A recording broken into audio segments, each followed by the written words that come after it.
Welcome to this month's Creative Chat with the MFT design team. This month we'll be showing you how we store our cardstock. Now what you're looking at now is my main crafting area. I try to keep most of my supplies within the general area, although my craft room is quite small. It's easy to get to most of my supplies.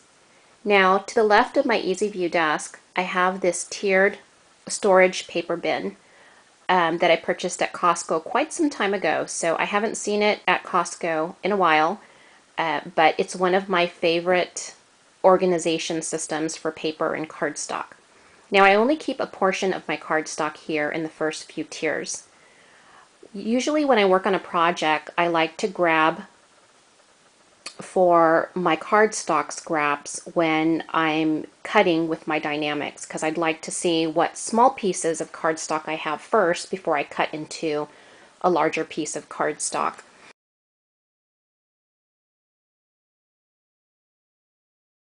So on the first tier is where I keep all of my scrapped cardstock pieces. I organize them by color. And what you have here is one of those paper protectors that you would insert in a binder. And I just purchased these at Staples. And what I do is I keep each of the colors, not each of the colors, but I keep them in a color family depending on how many pieces I have. I tend to use craft quite a bit when I create cards. And so I keep craft all by itself in one sleeve.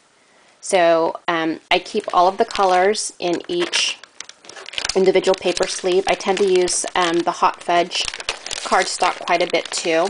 So I have that in its own little sleeve, in its own little envelope. And then inside I have all of the other colors coordinated. So I have cream, I have white, and then I have black and red and pink and greens and blues. So they're all organized there. And these are just my scraps, and that's how I keep my scraps organized by color family, so I don't have to be digging inside the drawer. In the next drawer, I keep all of my specialty cardstock scraps,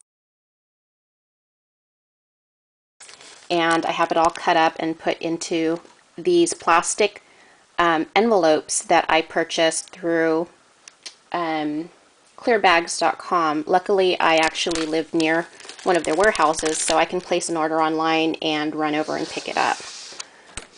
And then I have my cardstock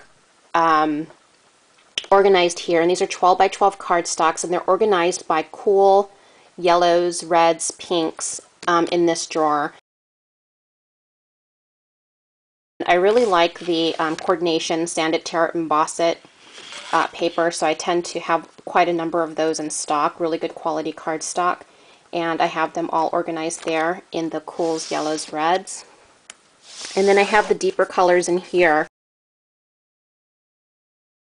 which are more of my masculine colors, like greens, blues, browns, blacks, all organized in here. And there's some gemstones, a lot of coordinations cardstock in here, as well as basil and miscellaneous cardstock. And then in the next drawer, I just have my full sheets of specialty cardstock and mulberry papers. And that about does it for the cardstock and specialty papers on this left tier. Now, as we move over, here's my desk, and I'm going to kind of take you down this way to my general die cutting area, where I have my Vagabond and my Grandmark AccuCut machine. And here's where I keep my miscellaneous cardstocks. And I also keep it where I have all of my other raw materials like cork, chipboard, and whatnot. And so down here, I have these organized in these IKEA file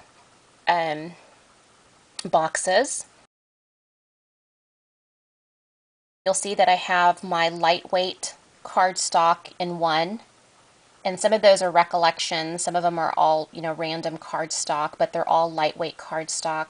And then I have a bin for specialty cardstock, and these are like Gina K, Nina. I also have some textured cardstock there, And then over here I have some really heavy cardstock, and these are more than 120-pound weight cardstock, so those are pretty thick, and I like to use those when I'm creating like gift boxes, for example. And then over on this side I have my Stampin' Up! Cardstock, and then I have some miscellaneous cardstock in the 2 file bins to the left. Now as you kind of, and I'm sorry if I'm making you dizzy, and if I kind of just turn around here back to my desk, you'll see that I have a side panel here on my Easy View desk where I store my MFT cardstock as well as some of the paper tray ink cardstock that I use for my card base and also for stamping on occasion. Over on this top tier here, I have all my open packs of MFT cardstock, and I keep them in the original packs for now until I find a better system, but you could tell what color they are because I leave the packaging together, so it'll tell me that one's Sweet Tooth, for example. I tend to grab hot fudge and black licorice quite a bit, so it's on this side here, and I have some loose pieces because I'm about to start another pack. Over here I have paper tray ink craft, which I tend to use quite a bit for the base of my cards, and then I have paper tray white heavy cardstock, which I'll tend to cut up and use. You know, sometimes I'll use this for Copic coloring, other times I'll use my MFT panels. It really just depends. But those are my 2 preferences in terms of what I stamp and color with when I use my Copic markers. And then down here is my stash of MFT cardstock, and as you could tell I have a really good stash of hot fudge because it's my favorite, and as well as fossil. Now one other thing I wanted to show you is where I keep my cut-up panels, where my cut-up panels that I use when I go to stamp, when I'm ready to stamp. So on the side of my Easy View desk I have this file system.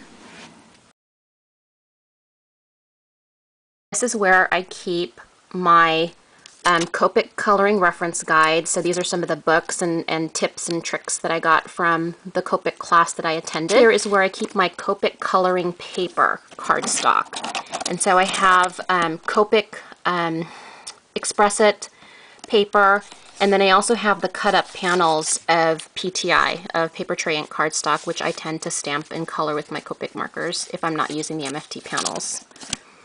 And then here are the MFT panels, again using these to stamp and color with my Copic markers. And that's where I keep my everyday cardstock in terms of stamping.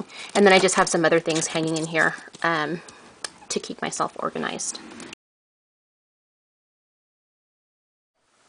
Thank you for joining me for today's creative chat with the MFT design team. I hope my video helped share some tips that you could use on how to store your cardstock.